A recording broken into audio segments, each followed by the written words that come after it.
Thank you so much for being with us, Dean. I'm excited to talk about this because a lot of people are seeing the word metaverse everywhere. And to you, you know what it is, but they are unfamiliar. So talk to us a little bit about how this all came about in the first place and how long you've been watching it, following it. Yeah, it came from the word metaverse just came from a science fiction novel by Neil Stephenson back in 1992, I believe, and his novel was Snow Crash, and it depicted this sort of online, always-on world that you could go into and sort of be anybody you wanted to be, and that sort of evolved into just online games, and MMOs, massively multiplayer online games like World of Warcraft. But now the metaverse is really, it was popularized again by the book Ready Player One and the Steven Spielberg movie by the same name. And, it's evolved into this notion that it's a place where we're going to live, work, and play online. And it gathered a whole lot of momentum in the last couple of years because of the pandemic, right? And people were forced to live online in a way that they had never expected before, and it was sort of clear to everybody that Zoom wasn't really the be all and end all of how to do this kind of online life, right? So that's why the metaverse is hot right now. Do you think it is something that will become way more mainstream in the next 5 to 10 years, or how soon do you think that this will become a normal part of our lives? I guess you can now get into that sort of argument about, what's the definition of the metaverse. And I think there's quite a few sort of working definitions. One involves virtual reality, where you wear a headset and you're immersed in some other world, and you can move around in a 3D space, and this is something that's been sort of tied to some expensive equipment or to your desktop, and you're not that mobile, and you're doing it in your home, really. And they're trying to fix that to make it more mobile, I think, but that's sort of one version of it. The other is, more like, looking at a 2D screen, like your desktop computer screen, and traveling around in worlds that are more like, World of Warcraft, I think. And there's still another interpretation where we're going to put glasses on that are like augmented reality glasses, where they overlay animations, in front of your eyes on top of the real world, and that this can take you into another space or another world as well. And that's maybe more like a metaverse that could be a lot more pervasive. Anybody who has, say, a smartphone and these glasses could maneuver through a metaverse, and so there are sort of steps along that path where companies like Linden Lab, which makes Second Life, and Take-Two Interactive, which makes Grand Theft Auto Online, they say that the metaverse is already here. We've done it, and there's a certain appetite for it, and it's kind of limited. Not everybody goes into those worlds, but then you have more people who are thinking, like, you guys lack imagination, right? We're talking about really cool science fiction stuff where you're instantly going from one world to another, and very much moving around in real time in a place where it feels like you can't tell the difference between reality and the metaverse. And that's the thing that I think is going to be a longer ways off. And I think that's what everybody's trying to get to. But they see the limitations of where the internet is now, I think. Yeah, I mean, I feel like it's, especially now that Facebook has changed their name to Meta, everyone is starting to think, well, will the metaverse become our new reality? What are some of the pros and cons that you're seeing right now with the metaverse? I mean, I think the pros are, it is a more imaginative place where you'll want to spend more time, gathering with your friends than you do over video calls, right? And I think it can be very engaging. If games are probably going to lead the way to the metaverse, but they don't have to be the only way or the only thing that you do. Like you could go to music concerts inside the metaverse. You could do your work through things like Facebook Horizon. You can I think spend more time in these worlds than you would otherwise if you were just playing games, right? And so there's a lot of pluses about how much more social it can make us, especially at a time when the physical world is kind of dangerous for us, right? And the downsides are that you can get into it, uh, in too much, in the same way that you get into binging on Netflix, right? And that too much of this thing is probably not going to be really healthy for anybody as well, and that it can lead to problems like different kinds of addiction problems, depending on what kinds of things you really like. Whether it's online games or dating and sex sites or whatever. I mean, I think the metaverse makes whatever is out there more immersive and more real, and therefore can draw you in more, right? So you'll need to have people around you to pull you out when you when you need it.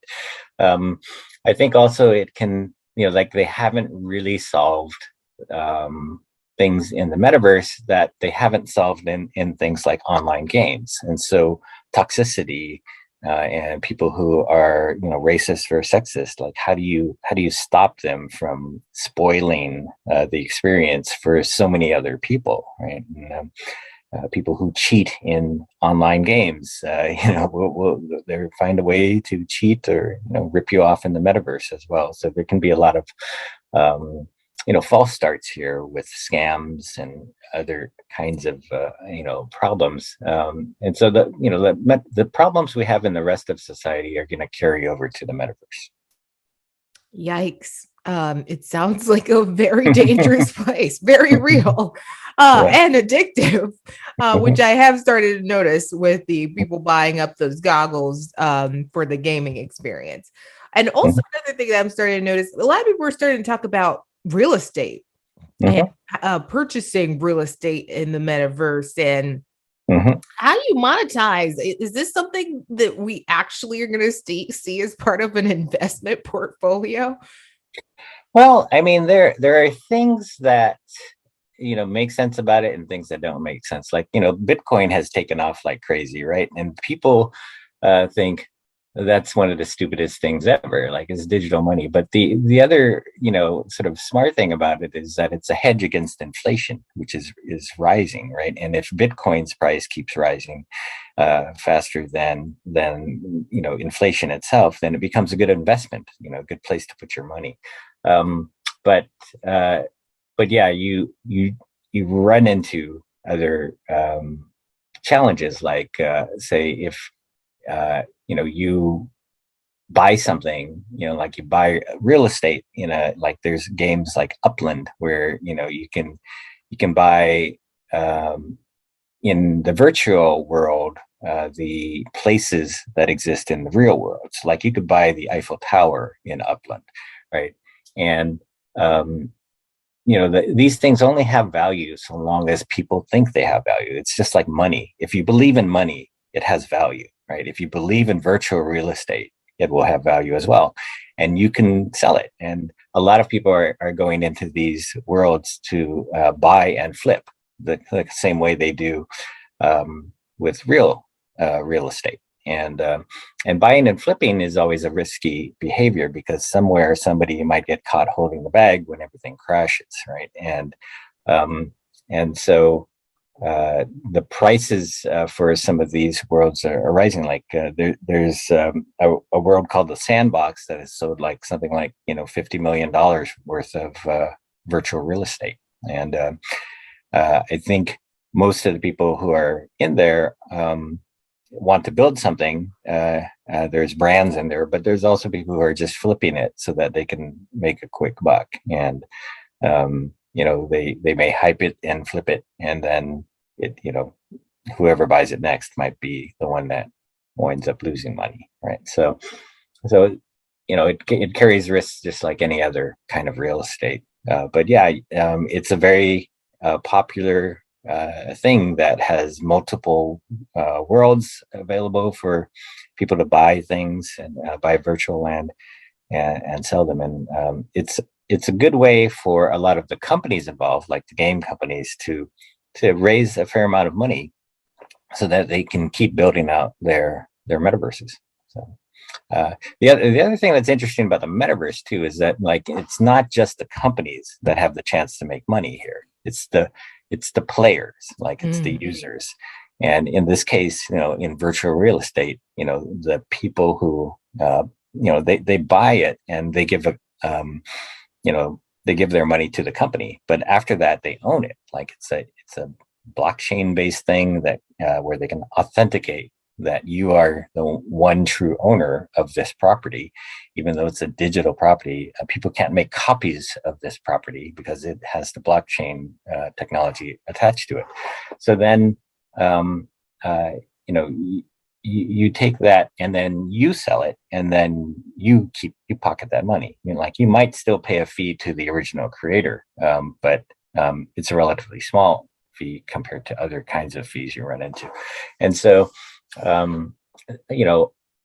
there's a whole movement then in games that's called play to earn, where people who are reselling things are making their own money, and so the idea of getting paid to play games has become a reality in these games. And so lots of people would love to quit their jobs and just make money playing games, right? Yeah. So with it. that's an opportunity that the metaverse affords.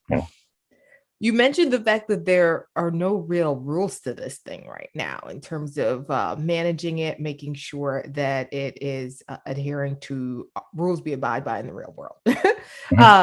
So how about kids? So what about parents buying their kids these goggles for these games in the metaverse? What should they know? Well, we can go back to something like Roblox, which is a platform, for a virtual world where anybody can create their own games, and it's really taken off with kids, right? And they have 49 million people that come to it every day, and that one, it's expanded beyond kids as well, but they have to be able to protect kids in that situation, because there's a mixture of both adults and kids that are going into this world. And so they have a lot of automated moderation, where they basically are aware and they search for any kinds of words being used in chat that are inappropriate for children, right? And so then that is one way they do it. They also have about a few thousand moderators that are constantly sort of, going through everything to make sure that everybody stays civil. And they have a whole digital civility movement where they try to educate people about here's the right way to behave, especially in a place with kids in it, right? And so. It is a constant challenge. Toxicity is always a problem for online games, and in some ways, like say Roblox would be a lot less tolerant of bad behavior than something like the Call of Duty multiplayer games, where people are always insulting each other, right? So yeah, it's all a brave new world, but it's familiar problems, I think. Few more questions. I know you have to go soon, but in terms of just the biggest, hottest players in the metaverse game right now? Who are some of the brand, or what are some of the brands that are Mhm. doing the best right now? Mhm. Well, Nike just bought a an online sneaker company called Artifact that uh, What? is making shoes in the metaverse, right? And so that's an interesting move by a big brand in the space. It's always Roblox the has been, shoes. It's always the yeah. shoes. Yeah, Roblox has amassed so many players that a lot of the brands want to reach those people, those young people who have a lot of money or kids, and the brands have opened up in there as well. Like Nike has created an experience there as well. Vans has done something. Forever 21, Warner Music has a lot of concerts that take place inside of Roblox, and so you're right in that brands are the ones that will bring the mainstream adoption and all of the consumers into these worlds, and that's always the sort of chicken and egg problem for them, is that they have to spend a whole lot of money creating things upfront that are going to be fun for people, and then they have to make sure that those people arrive, and that um, once the brands see those people coming into these worlds, then they're chase them there. They're set up their own sort of presence in the metaverse, and I think other big enabling companies out there, they include Roblox and Epic Games, which makes the Unreal game development engine, and they just showed a demo from based on the film The Matrix that was, really astounding in terms of not being able to tell the difference between animated humans and real humans, right? And Wow. real cars and animated cars, and they created this whole city where they were doing a chase scene, and the city looks absolutely real, and it's got the right illumination from the sun, and the shadows and lighting is near perfect, and they're going to ship this next year, and they're going to give it away for free to game developers. And so the base starting point for a lot of developers is they can start with this free city that they've got from Epic Games, right? And so I expect people to use that and make it their own, and really take off running. There's other companies like Nvidia as well has created something called the Omniverse, which is a simulation environment that was really just meant as like a metaverse for engineers. But people have like lots of corporations, enterprises outside of gaming have gone into that, and BMW is designing a factory, which they call a digital twin in this omniverse world. And once they perfect the factory and get all the robotics right and everything like that, they're going to build the factory in the real world, right? And so it's a digital twin of, and so that where they want to build the exact copy in the real world. And Nvidia has also said, like they're a very big, $800 billion market value company that makes AI graphics chips and things like that. And they want to sort of marshal the supercomputers of the world and all the AI experts and get them to create a digital twin of the Earth. And Mm. want to do this on a meter level scale so that they can create accurate weather forecasts and models for once, but also be able to monitor climate change in the Earth and understand it and make predictions about what's going to happen with the Earth and climate change for decades to come. And so they're building this digital twin of the Earth. And I asked them, okay, when you do that, you're going to have this digital copy of the Earth. What are you going to do with it? And they said, well, we can give this away as the metaverse for free, right? Wow.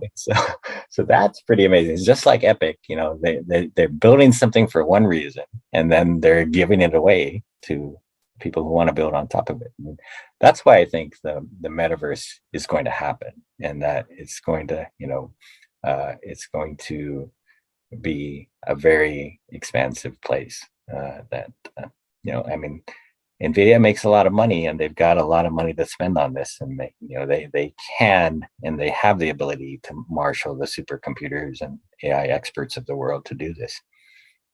Wow, Dean, this has been so great. We learned so much from you today. Really appreciate you sharing your wealth of knowledge. It seems like you are immersed in the metaverse for sure. I'm sure you could talk about this for hours. How can people follow your work and check you out? Because you seem to know a lot.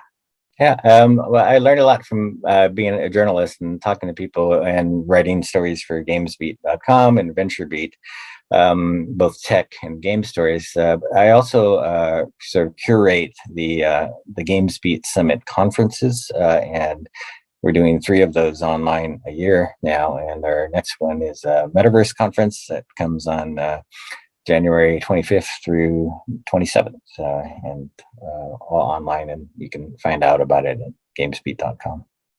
Thank you so much, Dean Takahashi. We really appreciate your time talking to us from California early. Really appreciate this.